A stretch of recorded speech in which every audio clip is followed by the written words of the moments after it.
ओम नमस्ते जी। 32वीं श्रव्य कणिका वैदिक संपत्ति। इसके लेखक हैं पंडित रघुनंदन लाल जी शर्मा। पुस्तक का संपादन परिवर्तन किया है स्वामी जगदीश्वरानंद जी सरस्वती द्वारा। पुस्तक प्रकाशित है आध्यात्मिक शोध संस्थान नई दिल्ली द्वारा। प्रथम खंड में वेदों में इतिहास नहीं है यह विषय चल रहा है। नदियों के विषय में लेखक आगे लिखते हैं, वेद में नदी के नाम से नदी, किरणें, वाणी और इंद्रियों का वर्णन आता है, परंतु यह स्मरण रखना चाहिए कि किसी भी मंत्र में नदियों का वर्णन संख्या के साथ नहीं किया गया। इसका कारण है कि वह अत्यंत सत्य नींव पर स्थित है। कल्पना करो कि आपने कहा कि अमुक अमुक 4 नदियां हैं, तो इसका अर्थ यह हुआ कि अमुक अमुक 4 नदियां किसी सीमा के अंदर हैं, क्योंकि संसार में 4 ही नदियां नहीं है। उदाहरण के लिए पंजाब में 5 नदियां हैं, क्योंकि 5 नदियों से ही वह पंजाब कहलाता है। ये नदियां 5 तभी कहला सकती हैं जब पंजाब की सीमा स्थिर हो। जब तक सीमा स्थिर न हो तब तक यही कहा जाएगा ना कि 5 ही क्यों हैं, कलकत्ते तक की सभी नदियां क्यों नहीं।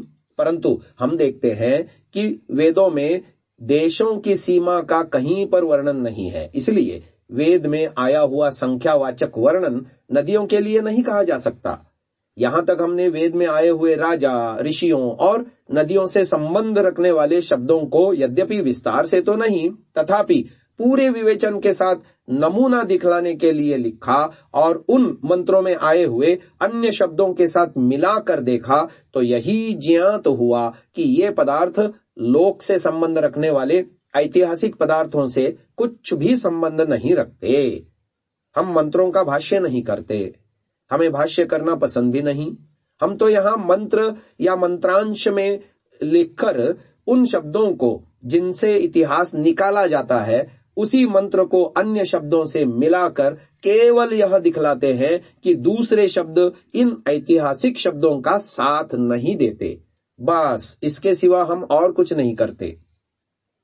ऐतिहासिक लोग राजाओं, ऋषियों और नदियों के शब्दों पर विशेष बल देते हैं, परंतु हम चाहते हैं कि आगे इतिहास से संबंध रखने वाले नगर और देशों के नामों का भी कुछ वर्णन करके नमूना दिखला दें कि वेद में आए हुए नगर और देश संबंधी शब्द भी कुछ दूसरा ही तात्पर्य रखते हैं। तो आगे शीर्षक आ रहा है नगर और देश।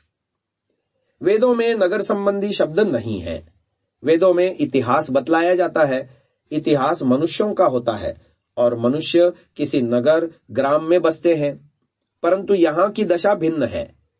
वेदों में जिन राजा और ऋषियों का इतिहास बतलाया जाता है उनके निवास स्थानों, ग्रामों और नगरों का वर्णन वेद में नहीं है। इससे यह बात सम्यक सिद्ध हो जाती है कि वेदों में इतिहास नहीं है। इतिहास निकालने वालों ने इस प्रश्न को जानबूझकर छोड़ दिया है। अभी राजाओं का वर्णन करते हुए हमने अंबा, अंबिका और अंबालिका के साथ काम्पिल नगर को देखा कि उसका संबंध उक्त बालिकाओं से नहीं है। काम्पिल उस स्थान का नाम है जिसमें उक्त औषधियां पाई जाती हों, क्योंकि उक्त अंबादिकों को काम्पिल वासिनी कहा गया है। यदि उक्त कथाएं ऐतिहासिक होती तो उनका निवास काशी या हस्तिनापुर होता। काम्पिल से तो उनका कोई संबंध ही नहीं है, अतः काम्पिल शब्द उस कंपिल नगर के लिए नहीं आया जो कन्नौज के पास है, किंतु उस स्थान का वाचक है जहां ये औषधियां उत्पन्न होती हैं। इसी प्रकार अथर्ववेद में अयोध्या नगरी का नाम आता है, परंतु उसका तात्पर्य उस अयोध्या से नहीं जिसको राजा इक्ष्वाकु ने बसाया था। देखो वेद की अयोध्या का कैसा उत्तम वर्णन है। अथर्ववेद 10:2 मंत्र संख्या 31 एवं 32। अष्टचक्रा नवद्वारा देवानां पूरयोध्या तस्यां हिरण्ययः कोशः स्वर्ग्यो ज्योतिषावृतः तस्मिन् हिरण्यये कोशे त्र्यरे त्रिप्रतिष्ठिते तस्मिन् यद् यक्षमात्मन्वत् तद्वै ब्रह्मविदो विदुः। अर्थात 8 परिखा और 9 द्वारों वाली देवनगरी अयोध्या है। इसमें हिरण्यकोश है जो स्वर्ग ज्योति से आवृत है। यहाँ तिहरा प्रबंध है और यक्ष आत्मा की भांति बैठा है, जिसको ब्रह्मविद लोग जानते हैं। कहिए कैसी अयोध्या है, कैसा उत्तम वर्णन है और कैसी यह शरीर रूपी नगरी है। गीता में भी आया, नवद्वारे पुरे देहि नैव कुर्वन्न कारयन। नवद्वारे को पिंजरा तामे पंछी पौन, रहने में अचरज घना गए अचंभा कौन। वैदिक काल में महाराजा मनु के वंशजों ने सरयू तट पर अयोध्या नगरी बसाई थी और वेद के शब्दों से ही उसका नाम रखा था, क्योंकि उनका दावा है कि वेद शब्देभ्य एवादौ पृथक संस्थाश्च निर्ममे। मनुस्मृति 1:21। अर्थात वेद शब्दों से ही सब पदार्थों के नाम रखे गए हैं। यह नाम वेदों से लिया गया था। इसमें भी 9 दरवाजे हैं। जयपुर नगर भी इसी सिद्धांत के अनुसार 9 द्वारों से युक्त है। इस नगर को प्रसिद्ध ज्योतिषियों की सलाह से सवाई जयसिंह ने विधिपूर्वक बसाया था। जिस प्रकार आत्मा की रक्षा इस शरीर से होती है और वह सुखपूर्वक इसमें रहकर अपने कल्याण का साधन करता है, उसी प्रकार इस अयोध्या नगरी में महाराजा मनु और इक्ष्वाकु की प्रजा सुख से रहती और अपने कल्याण की साधना करती थी। वेद में शरीर का नाम अयोध्या है। इसी शरीर पर से इसका नाम अयोध्या रखा गया है। वेद के अर्थों का तारतम्य लगाने के लिए यह कितना अच्छा प्रमाण है। बस नगर संबंधी ये 2 ही उदाहरण हैं, जिनको देकर हम आगे देश का वर्णन करते हैं। आश्चर्य की बात है कि जिस देश में आर्य लोग रहते थे, उस देश का नाम भी वेद में नहीं है। ऋषियों ने हजारों मंत्र उषा और अश्विनों के बना डाले, परंतु एक भी मंत्र अपने देश के नाम का न रचा। इसके उत्तर में कहा जा सकता है कि जब उन्होंने अपने नगर और गांव तक का नाम न लिखा, तब उनको देश का नाम रखने की कब परवाह होगी। अथवा यह कहा जा सकता है कि वेदकालीन आर्यों में देश का भाव ही पैदा नहीं हुआ था।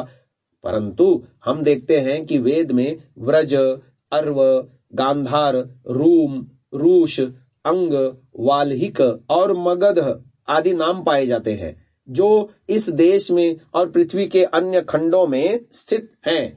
इतना सब होने पर भी वेद में आर्यावर्त या भारतवर्ष का कुछ भी नाम नहीं है। इसी प्रकार वेद में पंजाब और युक्त प्रांत का भी नाम नहीं है। जहां वैदिक आर्य फूले और फले थे। ऋषियों ने भारत और आर्यावर्त नाम तो रखा, परंतु वेद ने इन नामों की चर्चा तक नहीं की।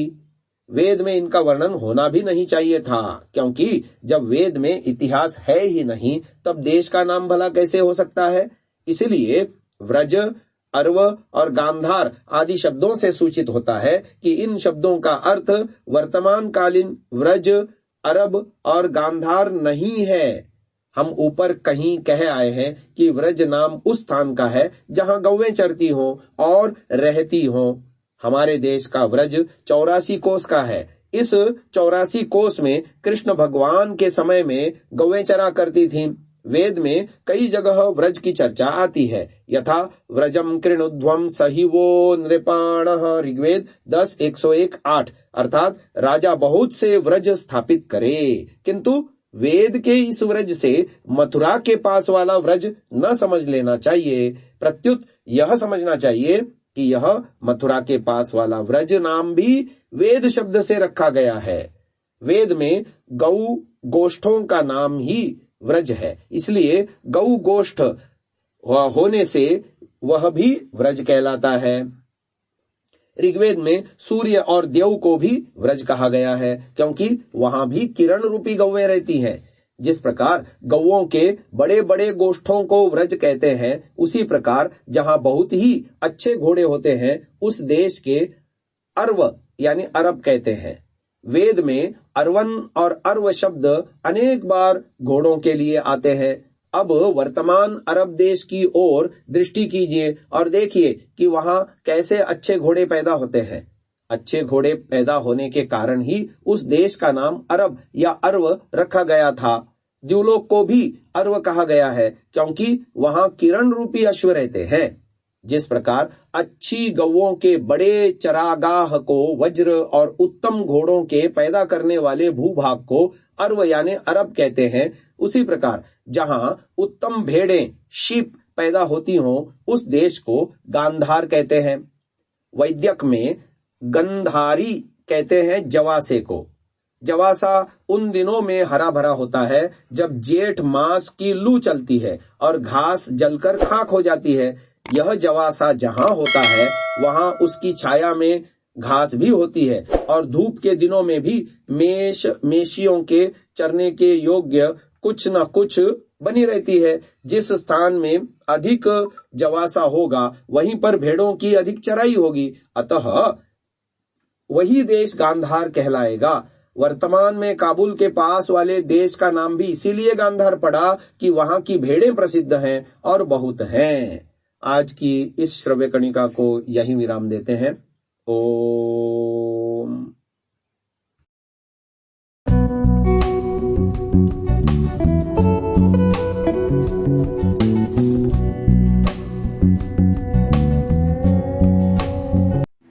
डाउनलोड सांसा ऐप, आरवीरदल ऐप, विजिट sansa.org, rvirdal.in।